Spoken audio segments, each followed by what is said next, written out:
It's your boy Butler.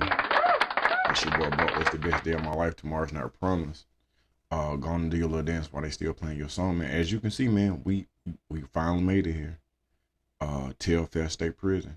It is one of the most violent institutions in the state of Georgia. It is off the chain, man. Telfair State Prison is located in McRae-Helena, Georgia, in rural Telfair County. The prison was originally constructed in 1990 and officially opened in 1992, right around the boom of the crack era, as part of Georgia's expansion of its prison system during the height of the tough on crime era as well. Like many facilities built during this time, Telfair was designed for control and containment, not long-term rehabilitation. Let's see. Telfair State Prison after digesting what they found today. Investigative reporter Mark Winnie was the only reporter there for the raid. Mark, they also found gallons of alcohol. Yeah, wait till you see how much they found, how they found it, I should say. So my understanding is out of 8 prisons put on lockdown amid rising gang tensions, 6 of those that restrictions have been eased.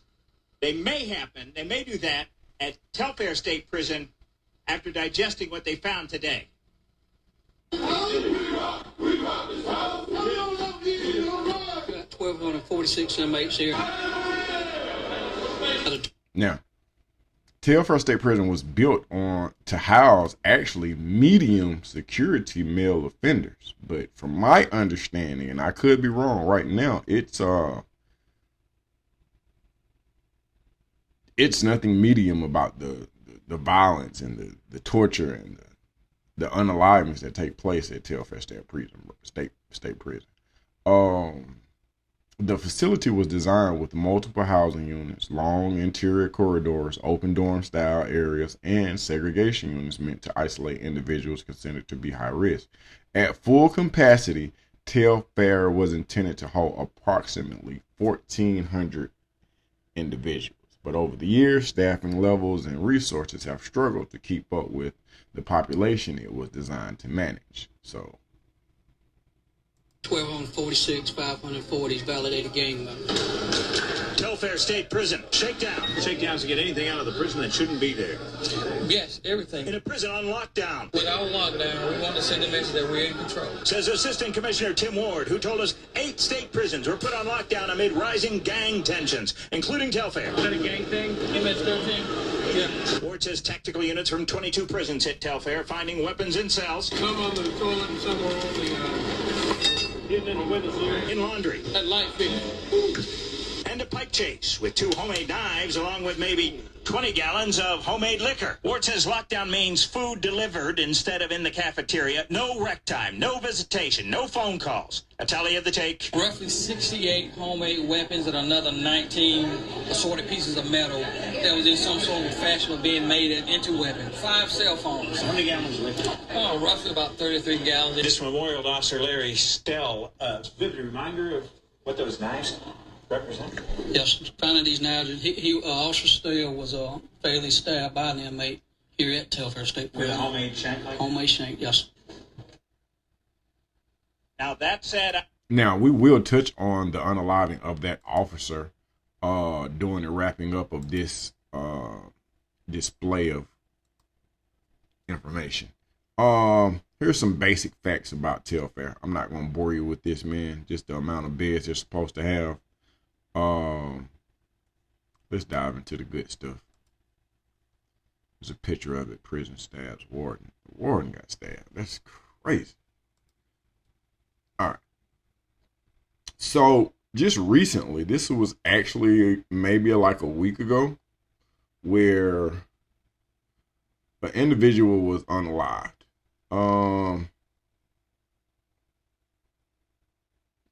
For years, Telfair has ranked among Georgia's most violent prisons. Chronic understaffing, lockdowns, stabbings, deaths on both sides of the bars. What you're about to see isn't rumor. It isn't social media. It's documented, reported, and still happening. These are real people, real families, and a system that keeps repeating the same story. Sentence died in custody. Georgia Department of Corrections telling us that Preston Phelps, after a man serving a life sentence, died in custody. Georgia Department of Corrections telling us that Preston Phelps' death is being investigated as a homicide. He was serving a life sentence at Telfair State Prison for murdering his father. Officials report that Phelps died on the 13th. He was just 14 years old in 2012 when he killed his father, Thomas Phelps. His cause of death is being investigated right now.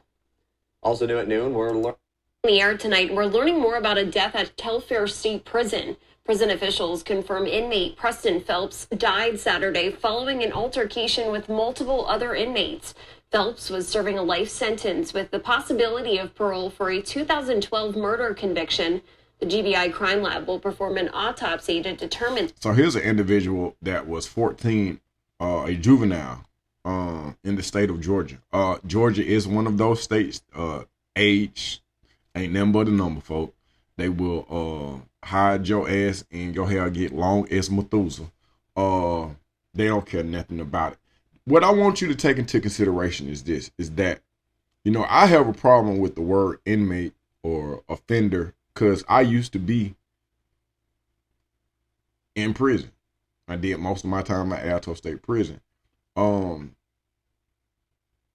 What I want you to understand is that, you know, to the state, these people are inmates or convicts or bad people. But before they became such a hindrance to society, man, these are somebody's sons, nephews, brothers, cousins. These are human beings. So I'm going to dive off into some of the many unalivings that have taken place at Telfair, man. Our top story tonight at 5, an inmate at Telfair State Prison has died, according to the Georgia Department of Corrections. A spokesperson says Lester Smith died at the prison on Monday, but did not provide further details.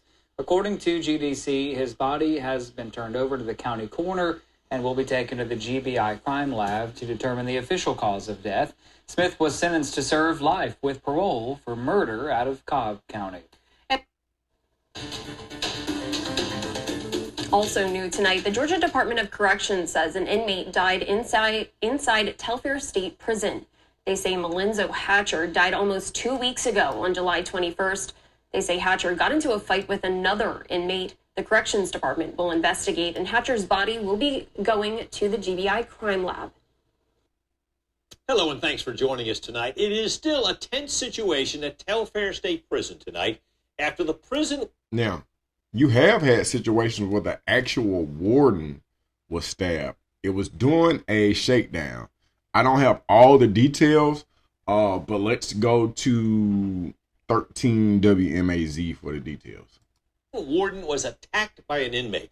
Cecily Stout went to the prison to check out the scene. She also talked with a man who says this act of violence is becoming the norm. Georgia prisons are at a crisis level. One man is recovering after being attacked by an inmate during a contraband shakedown. The Department of Corrections said the inmate used a homemade weapon. They tear stuff apart to make these weapons. Beds, ice coolers, anything metal that they can get their hands on. They're going to make these homemade weapons, and, they're going to use them. Brian Randolph is the executive director for Human and Civil Rights Coalition of Georgia. He says this attack is the result of several other attacks at the prison. Just bills, and then exposed. So, I really was not surprised to see that the warden was stabbed. Because it's just, we've seen this before. The Corrections Department confirmed the warden was stabbed after prisoners wouldn't go on lockdown after the shakedown. Andrew McFarland was promoted to run the facility in June last year. A spokesperson said the warden was treated by facility medical personnel for superficial wounds and is expected to be okay. Randolph says several people reached out to him when they heard their loved ones were being gassed after the warden was stabbed. The Department of Corrections said they used, quote, less lethal munitions to get the inmates to comply with commands. Randolph says part of the problem is the lack of officers at the prison. The Atlanta Journal-Constitution reports 36 correctional officers. You know what? I think I have that footage. I think I have that footage of. Do I want to dive off into that? I'm not. But I got that footage of the individual who he hadn't done the stabbing, but he was definitely there. And as they were all on lockdown and they saw all these people showing up, all this reinforcement, he said, man, they coming to get us. They coming to get us. Let's go inside the prison. And then what I'm going to do is I'm going to talk to a ex-officer. I hesitated because he had so many different titles. He was a commander, and I don't know all the details, but he's no longer there. So we have a situation where he is giving his perception, and then we actually get an interview with this guy. So let's dive. And good afternoon to you, everybody. Thank you for joining us. An inmate inside the Telfair State Prison is speaking out today after the warden of that prison was assaulted by another inmate Wednesday. WALB News 10's Mackenzie Petrie reports on what the Human and Civil Rights Coalition of Georgia and an inmate inside the prison say happened after the incident. Yes, the Georgia Department of Corrections confirmed that around 11:30 a.m. yesterday, an inmate assaulted the warden with a homemade weapon. The GDC says the warden is expected to be okay and that, quote, there were no additional injuries to staff or inmates reported. But according to the inmate interviewed, some inmates could be in need of medical attention.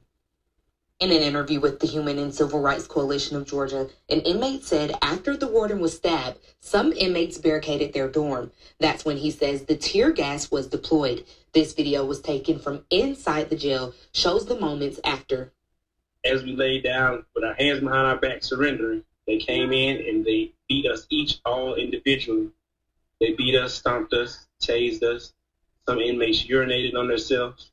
Inmates passed out, and when asked why were they beating everybody, they said, you know how this goes. You guys mess with one of ours, it's your punishment. According to the release from Georgia Department of Corrections, less lethal munitions were deployed to get inmates to comply. But according to this inmate, after they were deployed, the water supply was cut off so inmates couldn't decontaminate, and then things turned physical. They dropped a total of almost 27 cans. They were incendiary as well. They caught on fire. The whole dorm was smoked out, and while we were locked inside of our cells, they sprayed the outside windows of the cells as well to choke us from both sides, and we had no escape because we were locked inside of our cells. We're unsure how long the inmate has been housed at the prison, but he says there has been an increase in incidents in the past year. McFarland, he doesn't tend to look for weapons. He doesn't care about the health of inmates. All he cares about is who's flying a drone. That's it. And I would imagine cell phones. Yes. He just wants to make sure that nothing gets out about how this camp is actually being ran. I have reached out to the Georgia Department of Corrections to confirm these allegations. And I have seen a lot of that. Actually, in one of the videos, there's an ex-officer talking about how they at Telfair State Prison have had escapes that were not reported to the media. They have had they found guns. Telfair is off the chain, bro. Let's dive deeper. And an inmate at Telfair State Prison is dead, according to the Georgia Department of Corrections. Ezra Ford died on Tuesday. Right now, the Georgia Department of Corrections is not confirming how Ford died. His body is being sent to the GBI crime lab. Ford was serving 10 years for armed. Bro, as you look at the visuals, they're using the same. They go to a picture of the prison. They go to a picture of this sign right here, and they say that the body is gonna be shipped to GBI, bro. Here's the weird part, man. If you just replace the word inmate with humans, this video means something totally different. Robbery. It marks the second death at the prison this year. Authorities are still investigating. We have some information just within the past hour of another death at a Central Georgia state prison. We're told Aaron Smith was found dead in his cell at Telfair State Prison on Wednesday. Deputy Coroner Mike Morris says Smith died after he was stabbed, but an autopsy... Same footage. It's just protocol. It's just protocol, bro. Nothing is being done. They report it. And what they do is they dehumanize the individuals and they baptize us in this ongoing story. And psychologically, we check out. We check out because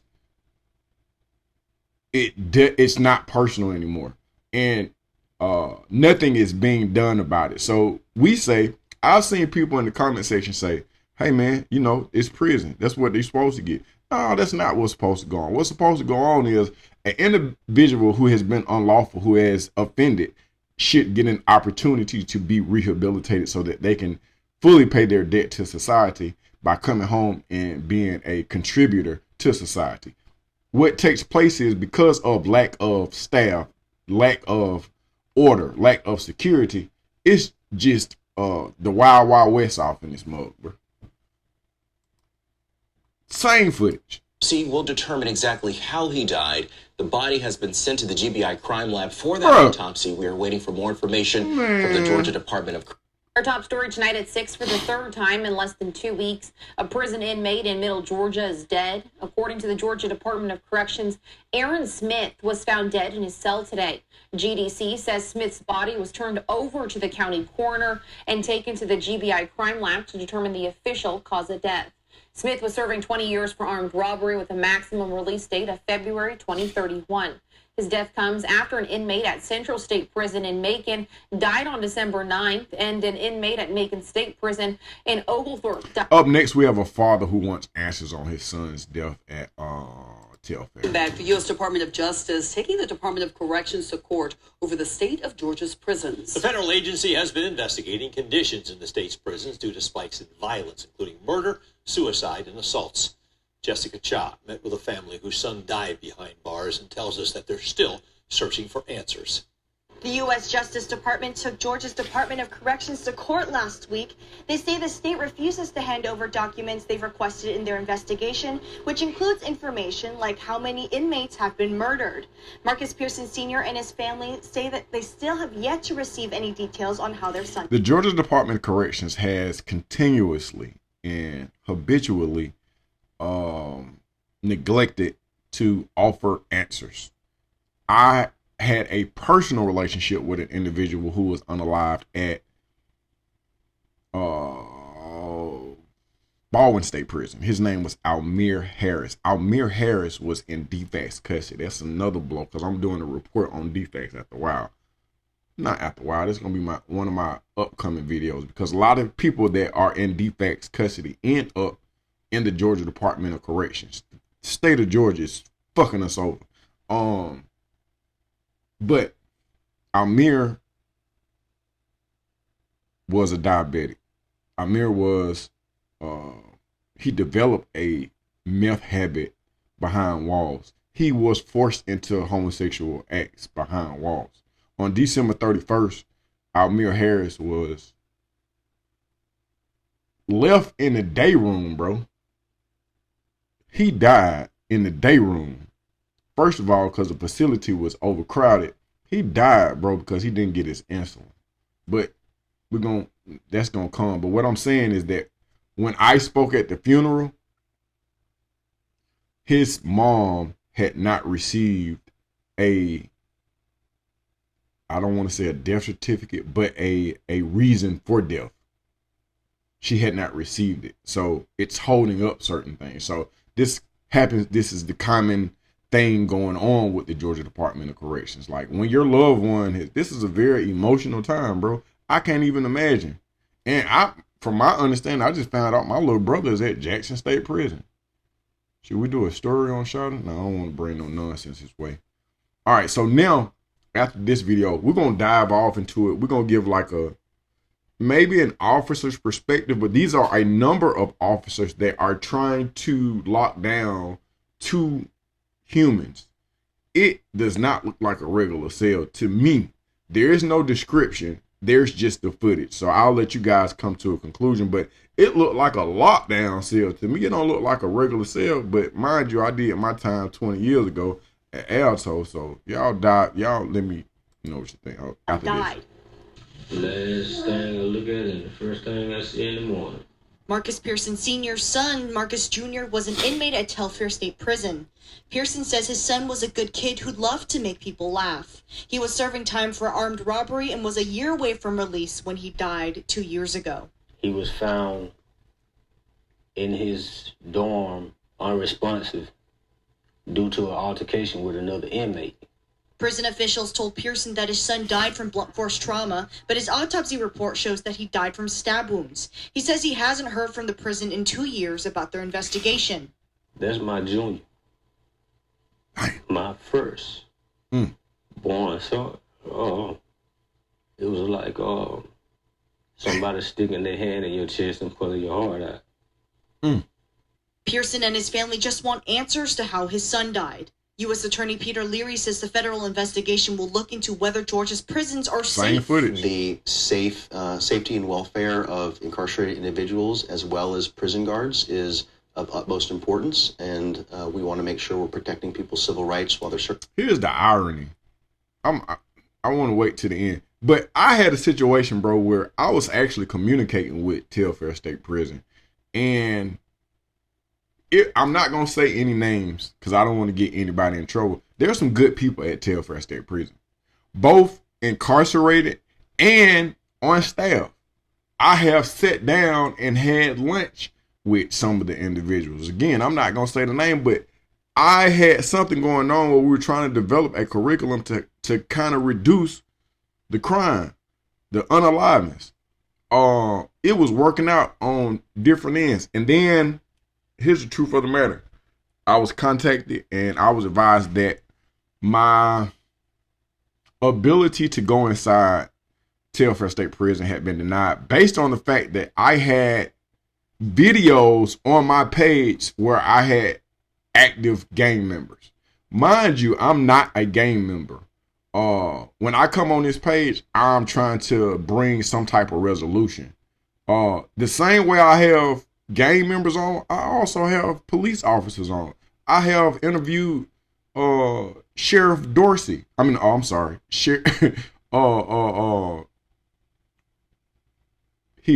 Victor Hill, from Clayton County.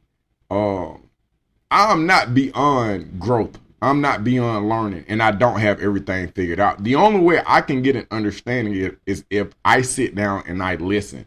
And apparently people want to hear it, but I'm going to stop talking. Serving their time. Pearson says he feels the state prison system swept his son's death under the rug and wishes it could be handled more seriously. In Macon, Jessica Cha, 13 WMEZ All right, let's go inside State Telfair. Jordan.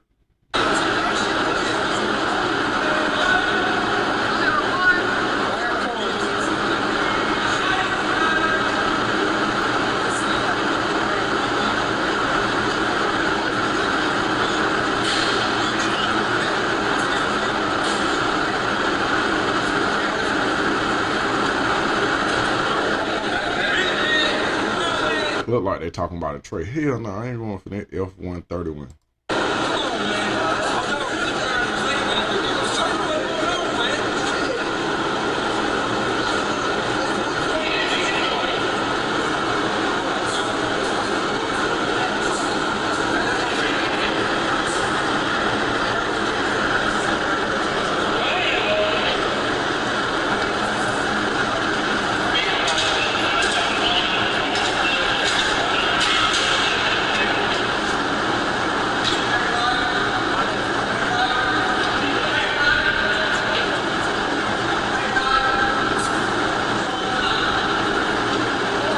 Up next, you'll have an officer giving his detailed description of what took place inside Telfair State Prison. All right, so this is the story of the first time that I got put on the door, so to speak. It wasn't just me, you know, it was like all the officers that was in there. But for anybody that don't know, like getting put on the door, as far as prison slang goes, means like you get forced to leave the dormitory. Okay, most of the time, that's a thing that only the inmates do with one another, but there was crazy stuff going on at Telfair, even from the day I started. So this particular time, we got put on the door in C1. Okay, But this is what happened. So I was a CO2. I had just made CO2, so I just been there a little over a year, and it hadn't been maybe a week since I got accepted onto the CERT team. So I already know that I'm going to the CERT team in like 2 weeks from now, from when this incident happened. So I'm down. I'm in the lockdown unit. I'm in the hole. I'm doing showers. I'm feeding chow, doing all the normal things that I do in lockdown. And they call code 1 in C building. Okay. So they call code. It's inmates fighting. It turns out that they wasn't actually fighting yet. They was just standing off in the dorm. Like it was about to be like a gang problem up in there, you know, with knives and all that. Like they was about to go to war. But anyway, so they call the code. So I run down there. And when I come in, it's already, the CERT team's already in there. It's already a few people in the building. So I come in and like normal protocol with stuff like that, when you got like everybody lining up out there in the middle of the dorm and they about to start stabbing one another, like the protocol is to lock everybody down once you come into a situation like that. So I come in, the supervisors and the CERT team, you know, and all the officers that are showing up, they're telling everybody to lock down. And these guys are, like, when we came in, like, it was almost about to go when we came in. So these guys are, like, already hyped up. They're ready to start fighting one another. So when we was all telling them to lock down, there was a bunch of guys that was like, nah, we're going to do this thing, whether y'all in here or not, type of thing. And then they started telling us we had to go.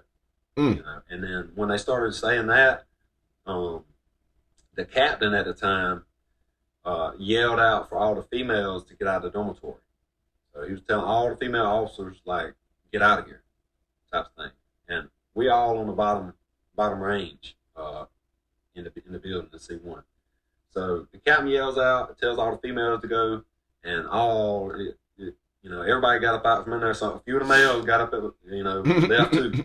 So what you ended up with, like, it was like maybe 10 to 12, 15, maybe at the most, male officers in there, and I was one of them. So we were lined up, you know, in the middle of the dorm, you know, across from these other guys. We would tell them to lock down and all this, and they wasn't doing it. So as I'm standing there, I'm like shoulder to shoulder with these other guys.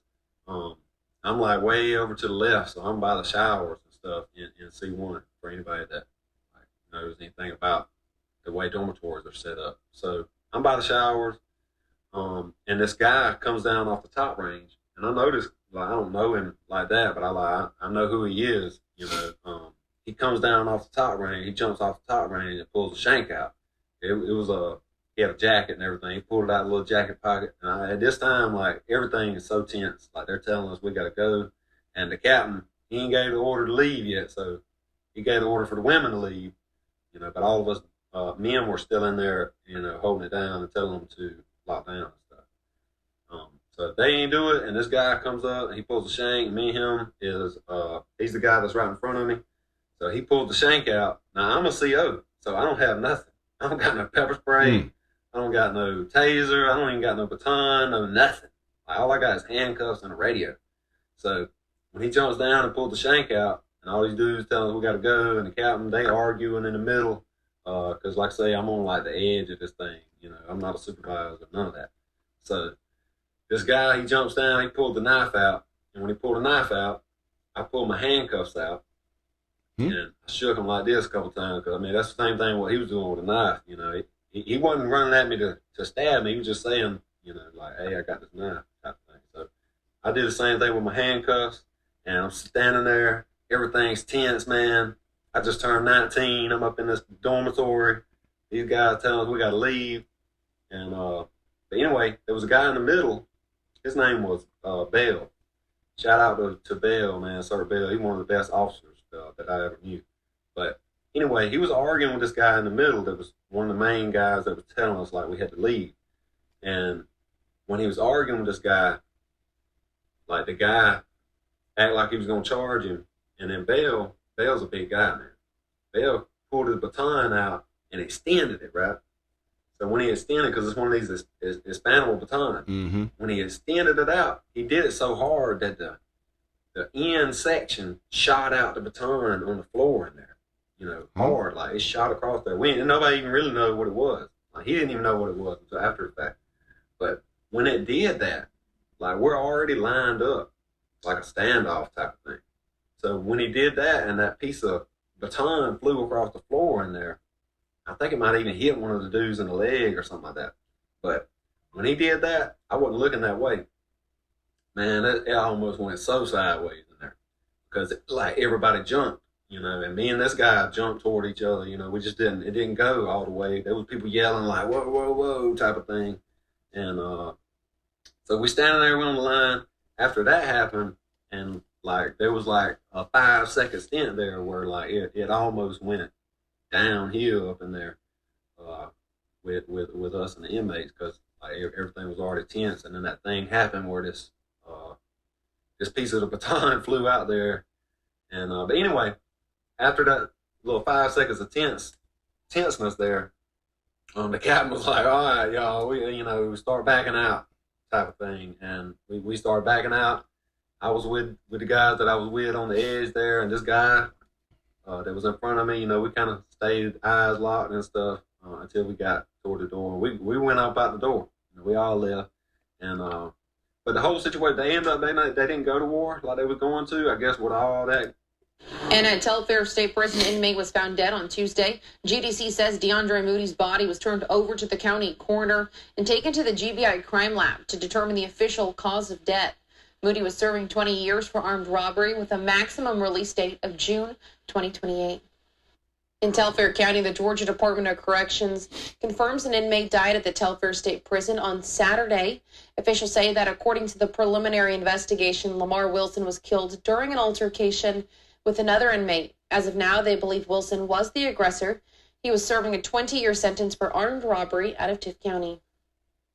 Now we're tracking developments in a stabbing up.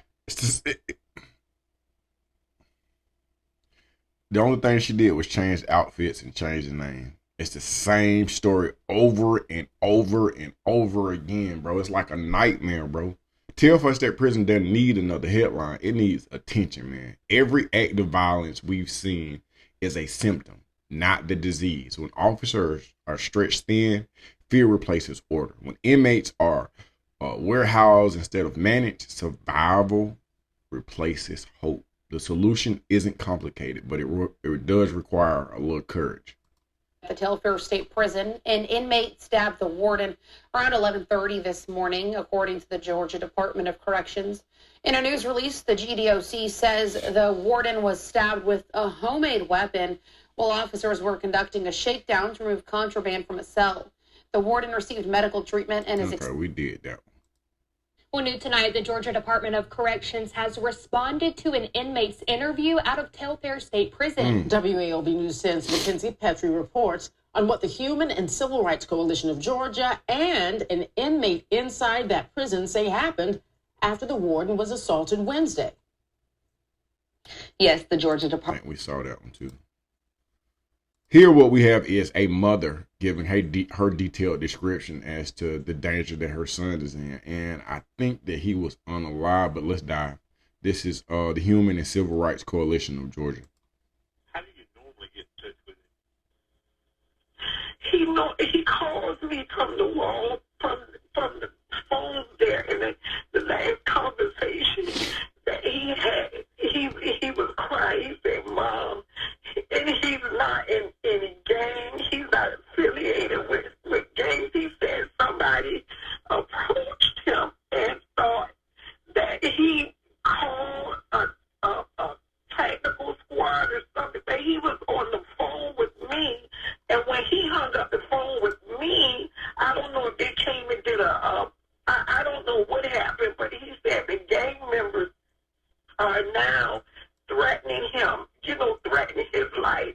And I'm just afraid something is going to happen. I haven't talked to my son. I haven't talked to him since that car. I've been calling the prison for days. Okay, what's his name? His name is Daryl. Daryl, middle initial A, last name Dukes, D-U-K-E-S. He has less than 2 months. He has less. I don't know what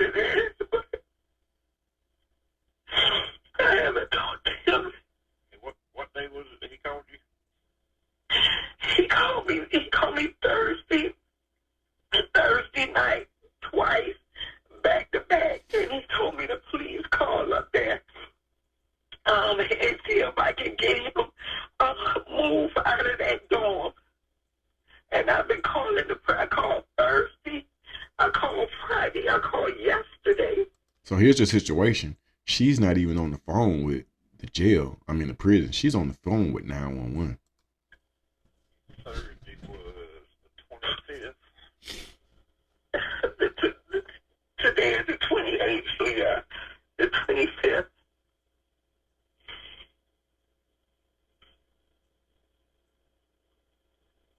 I just don't want them to do nothing to him. Knowing he has less than 2 months, he's not affiliated with any gangs or anything like that. Have you ever contacted the prison before about anything? Or are they just not answering the phone? No. They won't give you information. No, I've been calling since I talked to him Thursday. He called my daughter, and for him to be pleading for his life, his safety, that's out of the norm. That's out of the norm, and this has been since I've never called. This call Thursday was my first time calling, and I'm still calling, and I haven't been able to reach no one. They just don't answer the phone at all.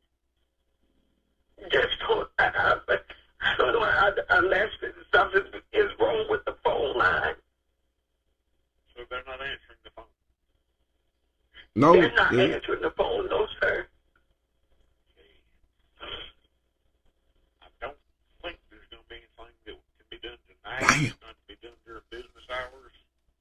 That's crazy. Instead of calling the prison in Telfair, you're going to have to call That's crazy. administration in Atlanta. Hold on just a minute. Is that right, Savannah? Do you have a number? I sure do not. Oh my God.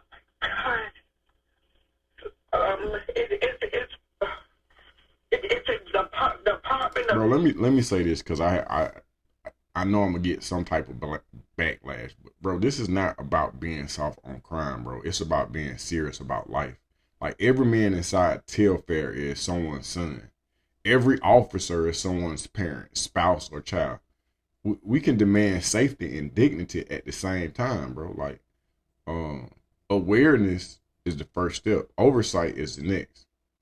Action is the difference between another name and a different future. Telfair's story doesn't have to keep ending the same way. It's the same video over and over and over again, bro. Justice.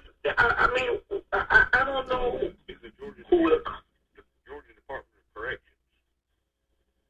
Georgia Department of Corrections. Okay, Georgia Department of Corrections. Okay, so He can't help it, bro, and it's getting sad. It's about to make me get into some weird shit. New this morning, 2 people are behind bars after attempting to sneak contraband. New tonight, the State Corrections Department says an inmate died inside Telfair State Prison. They say Eric Whitehead died Wednesday after getting into a fight with another inmate. Whitehead's... All right, so now we're going to dive off into some footage. Now, this footage is, like, older. I'm going to let you see what it is, bro. It's just some guys goofing around. Here we have Texas and Munchie. They have the same tattoos. Texas on this side has it on his arm. He has it on his stomach. I'm about to in a second. This is the Jesus that's on his arm. This is all prison work. Yeah. I'll get a good look at that. And this is the Jesus that's on his stomach. That's the deal. That shit fucked up, bro. They ain't talking. Oh, man. That shit up close. I want them to see how they shit tipping, bro. The thorns right there is tipping to the side. Come on, bro. What the fuck is wrong with the hell? Oh, man. Let's talk about the guy. Let's talk about that right there. Zach. Hold on. Well, y'all do got the same tattoo with that, too. Exactly. Why y'all got so many matching tattoos, What's man? going on? These cheap ass goddamn tattoos. Okay. I don't need your pooper scooper head. Get him. Pooper looking like. All right. I got the bitch sneaked on, man. This is gonna lose, man. One of the niggas was in the mall. He got down, jacked on over there. Somewhere, nigga. Put this shit.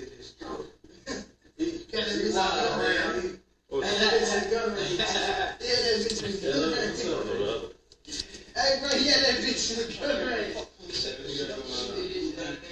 Nah, I still.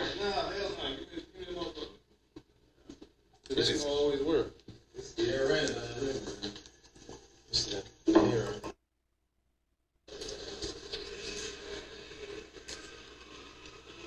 All right, next I'm gonna slide through a video that I actually have an interview with Chase in reference to, you know, some of those things that were going on inside of Telfair State Prison. What is their history like with the Georgia Department of Corrections? And where's my top? I don't know if it's my phone service or yours. But for a good reason, right? Like there's tension in this dormitory, right? You know, and you can't do it with the. I mean, you can do certain things, which we did. You know, like take a lot of people out at one time and move them to different buildings and stuff like that. But it makes management bad. But they know that from the beginning because, like I say, they weren't made for they weren't made for that. Right. The district attorney, the judge, the bailiffs. You have all these people. Then when you to the housing, there's another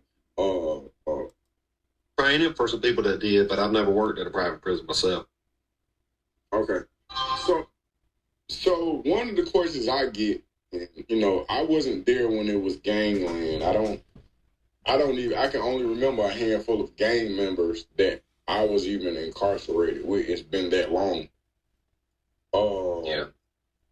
But his name is Ryan, and he's got a page. I'm gonna put his page up here too. Let's put that page up here because I need for you guys. Like, I'm just giving you the crust of it.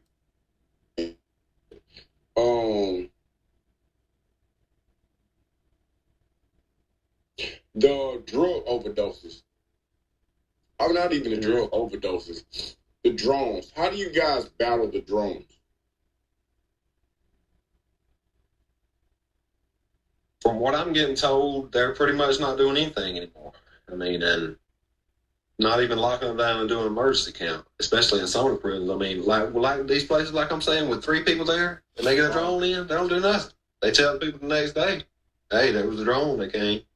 Or they called a duty officer because they have to, but like I said, they don't even have enough people there to respond in a lot of cases. If they do have enough people there to respond, they're supposed to lock down the entire prison and do emergency count and search the building where they had the incident.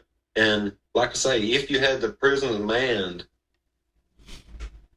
as far as responding to the building, to not even let them get it started with, you know, like if there was 15 officers. So I'll leave the description. Yeah, it was definitely always a thing, you know, or at least while I was there anyway. Been a thing. I think. Look, I'm gonna leave the description for this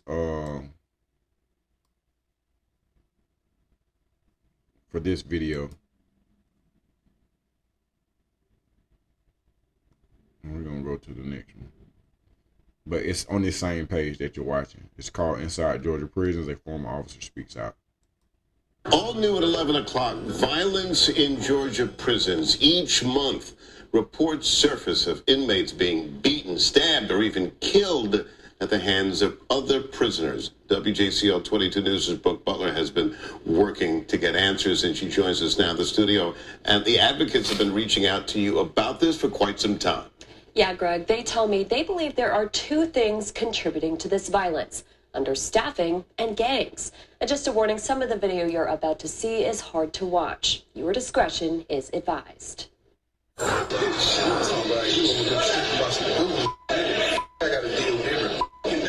Every week, inmates across the state of Georgia are putting themselves at risk to capture videos like this. They're sending these clips to advocacy groups to showcase what's happening behind prison walls. This guy is knocked out cold. It is a gang banging. The videos you're seeing were shot in Glenville at Smith State Prison. Smith State Prison is back to Telfair. Go ahead. All right, so we have a situation at Telfair where an individual is being, I'm gonna say rowdy, but my man who looks to be a sergeant, I don't know if that's a sergeant or a lieutenant, bro, but he called for reinforcement. But my man chunked him off. All right, this is Sergeant Marsh, and camera operator is Officer Martin and Officer Clark. And I'll be assisted by Sergeant 13 Riles. The situation is I have Oliver Drummond. The time is 14:35. The situation is I have an inmate by the name of Arthur Drummond. GDC number is 1000-687-899. He refused to follow instructions. He's on the yard at this time. I instructed him and also instructed him to come off the yard and come to the fence to cuff up. He refused to come to the fence and cuff up, so he will be given one more set of instructions. If not, then he will be a use of force will be utilized on him. Preferably the whichever force could be used. Most likely it will be the pepper ball gun. If not, then it'll be the taser or the pepper spray, whichever will fit the situation.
This is one of the initial stories. This took place maybe 13 years ago, bro.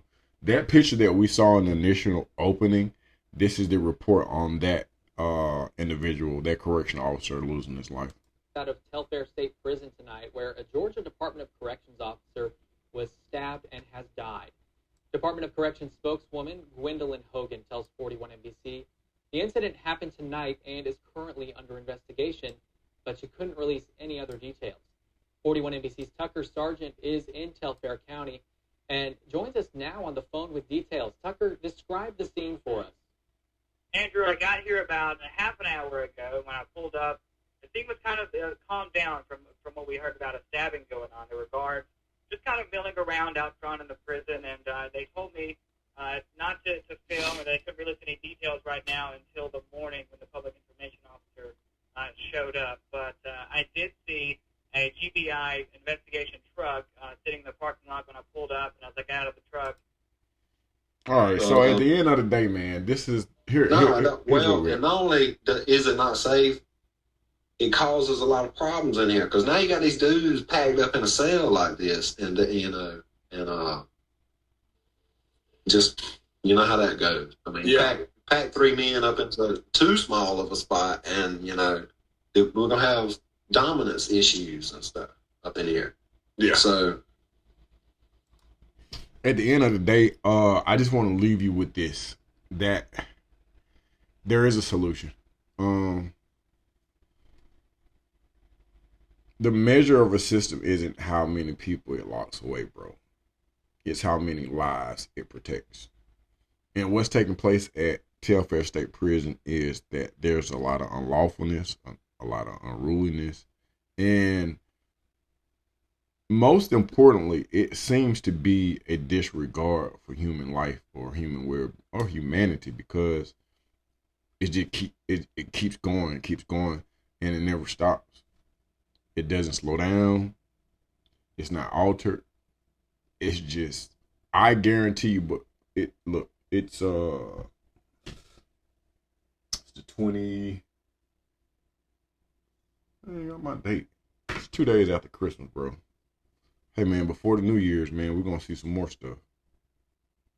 It's unfortunate. I think that the more that people know about what's going on, the better we are, the better they are. Share this video, subscribe, get in the comment section, let me know how you feel. Share it, man. Share it, bro. It's just if an individual has done wrong, then they should pay their debt to society. That means they should be afforded the security and the position to do so. I'm out, man.